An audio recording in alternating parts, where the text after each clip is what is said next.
Welcome to my channel. My name is Ranjan Das, and in this video, we are going to learn about identifier and keywords. So, what is an identifier? So, an identifier, the name suggests which identifies. So, what it identifies? Suppose, for example, how we all are identified.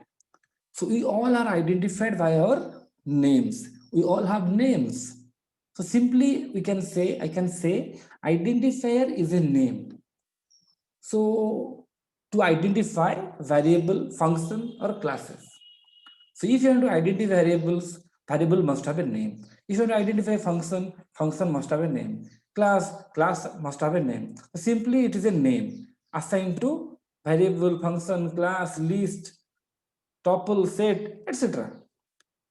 So what are the rules for identifier? You just cannot give any name. Like I am a Odia person, so I have a naming convention. My parents have given my name according to Odia culture. Similarly, somebody is from, let's say, like Japan, he has a different naming convention. So in different programming languages, there are different rules to give names. So what are the rules? Let's see.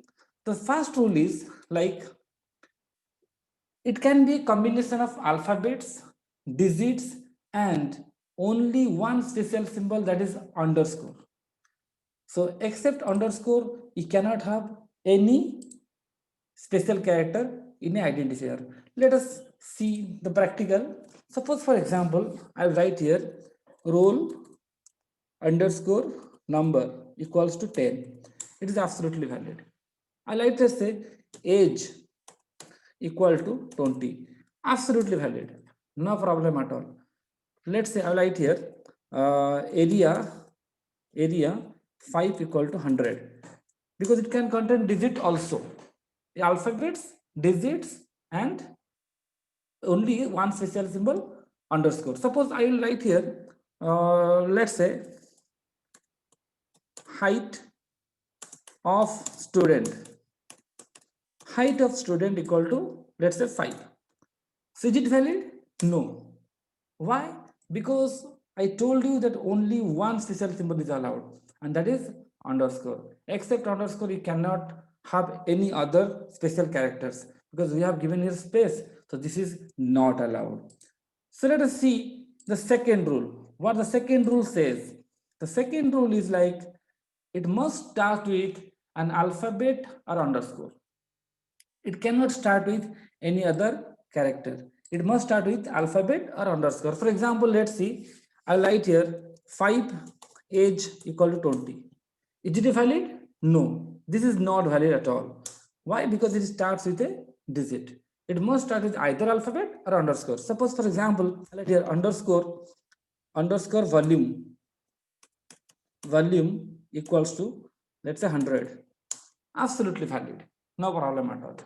So this is the second rule. And what is the third rule? Let's see the third rule. The third rule is like it is case sensitive.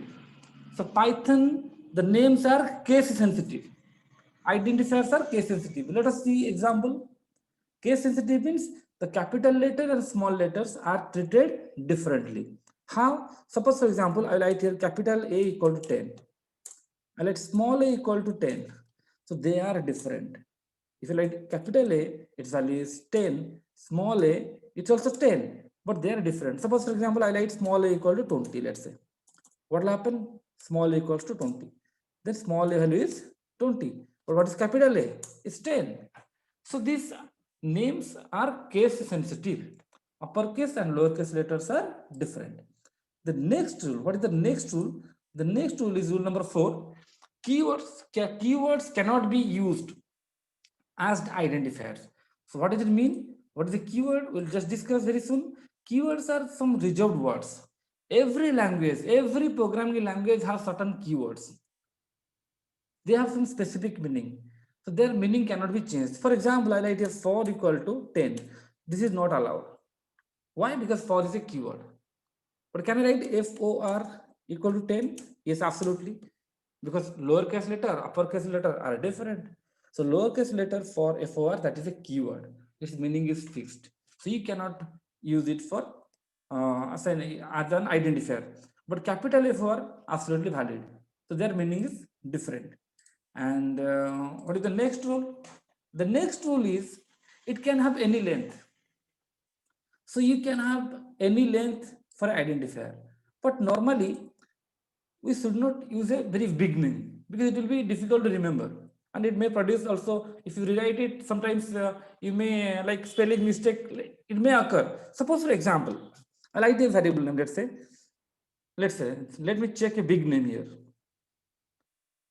So any length you can take, but just imagine, definitely it will be difficult to remember. Let's say equal to 100. I'm writing here, no problem at all. And if, and this is the identifier, this is the name, this is a big name. I'll paste it here, just get it, 100. So will you take such big names? No. So it depends on our requirement, how much big name we are going to take. Then the next rule is like the built-in names can be used as identifier, but not recommended. So what does it mean? The built-in name means we just have seen the keywords cannot be used as identifier. They have some specific meaning. What is a built-in name? Suppose I write here print. Print equal to 10. Is it allowed?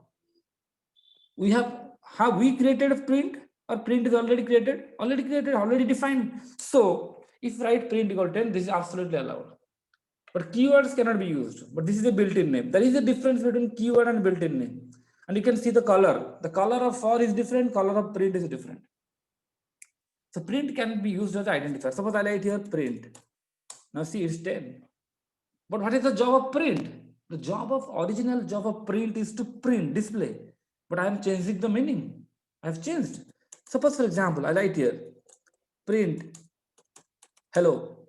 Right now, what will happen? Because you have already changed the meaning. Will it print? No. It's error. What is the error?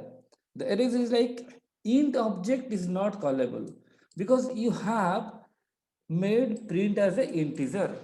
Right now, print is a name, it refers to integer. So you have changed the meaning. So you should not do that. We can do this. The built-in names can be used as identifiers, but we should not do. This is not recommended. Okay. So these are like some concepts of we have discussed about identifier. Now let us discuss about the keyword. So what is a keyword? The keywords are the reserved words with some specific meaning. We cannot change the meaning of the keywords. Okay. And every programming language has some keywords. If you see in like Python, different versions of Python having different number of keywords. Like if you consider 3.7, 35 keywords, 3.8, 35 keywords, and the latest version Python 3.9 right now, 36 keywords. Maybe in some new other versions, different or some keywords will be added, extra keywords. So version to version, the number of keyword varies. So let us see let us see what are the keywords in Python 3.9.0. So how to see that? I will simply import keyword. So you can imagine like keyword is a container and it contains all the keywords. Then type a command here, keyword dot kwlist, keyword dot keyword list, and you can see here all these are keywords: false, true, none. This is the new keyword added in Python 3.9. This was not available in previous versions. Okay, and these all elements are present inside square bracket. This is called as a list. So what is the length? Just see how many keywords are there. Should you count one by one? No. In Python, everything is, some predefined functions are available to do your task. Just see here, I have used a function called as len. And see, there are 36 keywords in Python 3.9. Okay. So in this particular session, we know about identifiers and we also discuss about keywords. So identifiers are simply names, and there are some rules for identifier, and keywords are the reserved words with some specific meaning, and this meaning cannot be changed. And in 3.9 there are 36 keywords. And while gradually we proceed the next upcoming videos, we will discuss about gradually different keywords. So I hope you have enjoyed this video. So, and very soon we are going to meet in the next video. So till then, thank you.